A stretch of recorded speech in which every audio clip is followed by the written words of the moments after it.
तो जी बात शुरू होती है तिलावत कुरान पाक से। किसी भी गवर्नमेंट एम्प्लॉय की ज़िंदगी का सबसे हसीन दिन होता है उसकी रिटायरमेंट का दिन। मुझे और मेरे भाई को एजाज़ी तौर पर ऑफिस में बुलाया गया था वालिद साहब की रिटायरमेंट के टाइम पर। तो उस दिन बहुत ज़्यादा तूफ़ानी बारिश थी। मैं और भाई दोनों ही काफ़ी ज़्यादा लेट हो चुके थे और तकरीबन 1 घंटा उनके सीनियर्स ने और उनके पूरे स्टाफ ने हम दोनों भाइयों का वेट किया कि आप दोनों आएँ और वालिद साहब के सामने आपको हार पहनाए जाएंगे और उनको हार पहनाए जाएंगे। हमारे लिए ये बहुत ज़्यादा रिस्पेक्ट की बात थी कि उनके जो भी सीनियर्स थे उन्होंने हमारा वेट किया जस्ट इस मोमेंट के लिए। अच्छा, सबसे ज़्यादा खुशी की बात ये थी कि वो रिटायर हो रहे थे, उससे ज़्यादा गमगीन वो इसलिए थे कि उन्होंने अपनी ज़िंदगी का एक सबसे बेहतरीन हिस्सा तकरीबन 25-30 साल एक ऑफ़िस को दिए हैं, एक फ़ैमिली को दिए हैं। गवर्नमेंट एम्प्लॉय जो होता है उसकी एक फ़ैमिली घर होती है और दूसरी फ़ैमिली उसकी ऑफ़िस में होती है, तकरीबन 8 से 10 घंटे। और मैंने ये भी देखा है कि सुबह 6 बजे गए हैं और रात को 12 बजे आए हैं और सुबह अगले दिन फिर 6 बजे चले गए हैं। गवर्नमेंट एम्प्लॉय को एक नोटिस या एक मैसेज आता है जिसके ऊपर उसने येस सर कहकर चल पड़ना होता है। तो इन्होंने सारी ज़िंदगी अपनी ऑफिस को दे दी। सारे सीनियर और जूनियर स्टाफ ने वालिद मोहतरम को आकर हार वगैरह पहनाए, मुबारकबाद दी और बहुत ज़्यादा खुशी का इजहार किया और बहुत सारी दुआएं दी। राइट साइड पे जो खड़े हैं ये इनके डीएफसी हैं जिनका गेस्चर हमारे साथ बहुत ज़्यादा हम्बल था। और उनके साथ वालिद मोहतरम के साथ एक और उनके दोस्त थे जो तकरीबन 4-5 माह पहले रिटायर हो चुके थे, लेकिन उनकी भी पार्टी और जो उनको गिफ्ट वगैरह इन्होंने देने थे उसको भी इसी वक्त उन्होंने उसके साथ ही अरेंज किया हुआ था।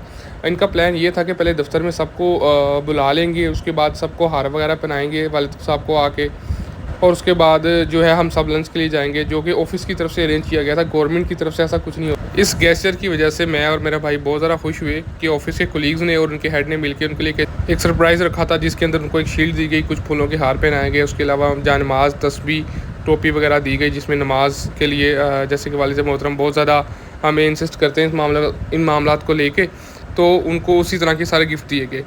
उनके लिए बहुत ज़्यादा खुशी का वक्त था सबके लिए, लेकिन सब लोग अफसरदा ज़्यादा इसलिए थे कि एक उनकी फैमिली का पार्ट उनको छोड़ के जा रहा है। पर्सनली अगर देखा जाए तो मेरी इस दफ्तर के साथ बहुत ज़्यादा वाबस्ता है। इसी सीट के ऊपर बैठ कर मेरी बचपन में एक तस्वीर भी है, क्योंकि हफ्ते इतवार वाले दिन भी वालिद की ड्यूटी होती थी इस ऑफ़िस में। सम टाइम कुछ केसेस में होता था, कुछ दिन बुलाते थे, तो मैं लाजमन उनके साथ इनके दफ्तर आया करता था, क्योंकि मुझे खाने की बहुत सारी चीज़ें मिलती थी। अब्बाजान शौक में कि जी बच्चा आज मेरा दफ्तर आया, तो बहुत सारी चीज़ें मंगवाते थे, खिलाते थे। तो मेरी बचपन की यादें यहाँ पर मौजूद हैं इसी दफ्तर के अंदर। इसके 3-4 रूम्स थे और आपको एक 80s की ज़माने की फीलिंग्स देता है। आगे जाके मैं इस वीडियो में वो भी आपको दिखाऊंगा कि वो किस तरीके से मतलब मामला नज़र आते थे, कि अभी भी वो इनके पास पुराना रिकॉर्ड पड़ा हुआ है सिर्फ एक कॉपीज़ की सूरत में।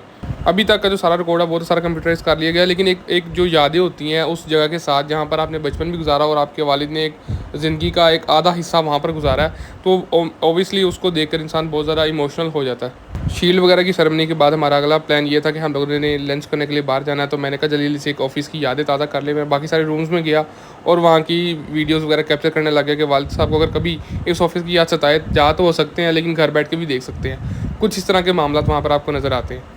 तो मैंने स्पेशली उनके सारे जितने भी रूम्स थे उन सब की पूरी वीडियो बनाई। उनके सारे दोस्त उसमें थे। कौन सी सीट थी आपकी?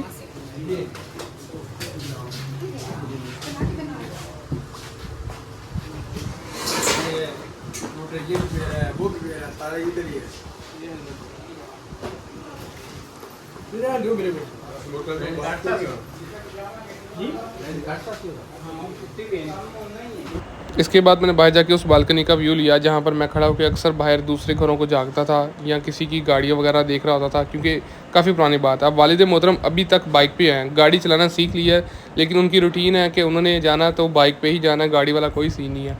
अक्सर कभी कभार अगर हम गाँव चले जाएँ तो वो गाड़ी लेकर जाते हैं कब्रिस्तान, अपनी वालदा और वालिद के कब्र पर जब भी जाते हैं तो अक्सर जाके आप दीदा हो जाते हैं वहाँ पर कि आज मेरे पास सब कुछ है, लेकिन मेरे पास ये मेरे कीमती 2 रिश्ते नहीं है, वालिद और वालदा।